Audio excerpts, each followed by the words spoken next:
Hello hello everyone, कैसे हो आप लोग। आई होप आप सब अच्छे होंगे और आपकी पढ़ाई बहुत अच्छी चल रही होगी। तो आज मैंने मेरे सीटेट का फॉर्म भर दिया है और मैं चाहती हूँ कि जो लोग नहीं भरें वो लोग भी फॉर्म भर दे।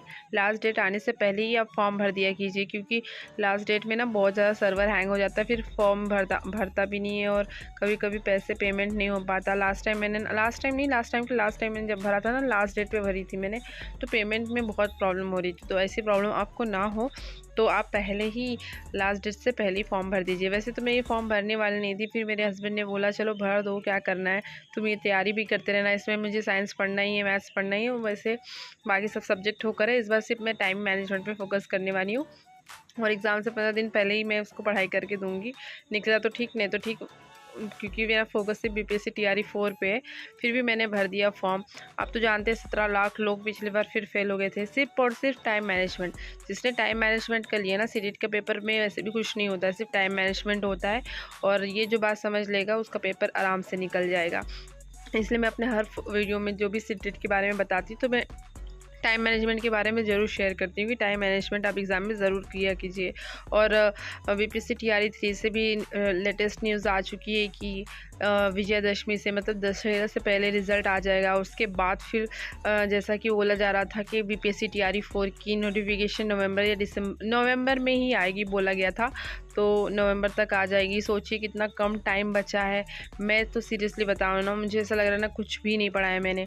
अब मुझे ऐसा लग रहा है कि सब कुछ फिर से पढ़ना पड़ेगा, ऐसा मुझे फील हो रहा है। इसलिए पढ़ने के साथ साथ रिवीजन करना बहुत ज़रूरी होता है। सिर्फ आईएनएम को छोड़ के बाकी मुझे सब ऐसा लग रहा है कि मेरे सर के ऊपर से गया हुआ है, क्योंकि मैंने ज्योग्राफी पढ़ा नहीं है। जनरल पेपर तो बिल्कुल मैंने हाथ ही नहीं लगाया। अभी तो मेरा मेन सब्जेक्ट ही चल रहा है जो है कंप्यूटर साइंस, जिसको मैं 2016 की पास आउट हूँ मैंने। 16 और ये 24 चल रहा, 4 मतलब 8 साल के बाद कंप्यूटर साइंस पढ़ रही हूँ, जिसकी वजह से मुझे बहुत ज़्यादा प्रॉब्लम हो रहा है। जैसे कि मैंने एस्टेट दिया था, तो एस्टेट तो मैंने तुक्के में पेपर दे के आ गई और तुक्के में मैं पास भी हो गई, पता नहीं कैसे। मुझे तो विश्वास ही नहीं होता कि मैं पास हो जाऊँगी, आंसर की के थ्रू मैं पास हूँ और एग्जैक्ट 75 ही आए हैं मुझे। तो मैंने सोचा कि कंप्यूटर साइंस में सब बोल रहे कि बीपीएससी टीआरई 4 में बहुत सारी वैकेंसी आने वाली है, तो मैंने ना उसी की प्रिपरेशन करना स्टार्ट कर दी और मैथ्स को भी फ़िलहाल होल्ड पे रखा हुआ है, क्योंकि मैथ्स तो वैसे भी मुझे आता है। तो मैं लास्ट टाइम में कुछ भी हो, मतलब मैथ्स को भी करूँगी, ऐसा नहीं है, लेकिन क्या है, कंप्यूटर साइंस मेरा थोड़ा सा वीक सब्जेक्ट हो गया है। अभी आता मुझे, लेकिन मैं सब कुछ भूल चुकी हूँ। कंसेप्ट फिर से रिवाइज़ करना होगा, सब कुछ फिर से पढ़ना होगा। एक लेक्चर करने के लिए जो 1 घंटे का है, मुझे 3 घंटे लग रहे हैं, क्योंकि मैं ऐसे पढ़ती हूँ ना कि अपने हाथ से नोट्स बनाती हूँ। जो सर पढ़ाते हैं उसको अपनी लैंग्वेज में लिखती हूँ। ऐसा नहीं कि मैं जो वो बताते हैं वैसे ही समझ लेती हूँ, क्योंकि मैं भूल जाती हूँ चीज़ें। तो मुझे लिखना पड़ता है और लिखने के बाद उसको रिवाइज़ करना पड़ता है, तब मुझे जाके चीज़ें याद होती हैं। तो मुझे ना 2x मेहनत करनी पड़ रही है। अगर यही मेहनत मैंने कुछ पहले 3 महीने जो मैंने वेस्ट की, समझ लीजिए जुलाई, अगस्त, सितंबर, ये तीनों महीने मेरे वेस्ट हो गए। लेकिन अब आने वाले 3 महीने अगर मैंने वेस्ट कर दिए ना, फिर लाइफ पूरी वेस्ट होने वाली है। तो इसलिए मैंने सोच कर रख लिया कि आने वाले 3 महीने बहुत अच्छी पढ़ाई करना है और बहुत फोकस करना है। और आप लोग भी अभी तक जिन्होंने टाइम वेस्ट किया है, अब टाइम वेस्ट मत कीजिए। अब बहुत कम टाइम बचा है, अब सिर्फ और सिर्फ पढ़ाई पे ध्यान देना है और कुछ नहीं करना है। और अब हर चीज़ को कम कर दीजिए।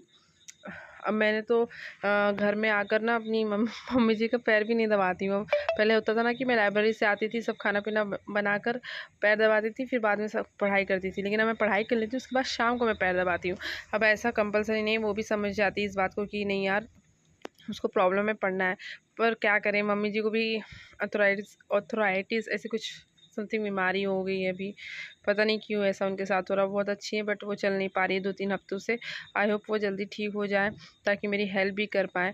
वो अच्छी रहती है ना, तो हमेशा मेरी हेल्प करती है घर के कामों में, बच्चों को देखने में। लेकिन अभी उनकी तबीयत ख़राब है ना, तो मुझे बहुत ज़्यादा काम करना पड़ जाता है, जिसकी वजह से ना मुझे बहुत ज़्यादा देर तक किचन में अकेले खड़े रहना पड़ता है और उसके कारण मुझे बहुत ज़्यादा दर्द भी होता है।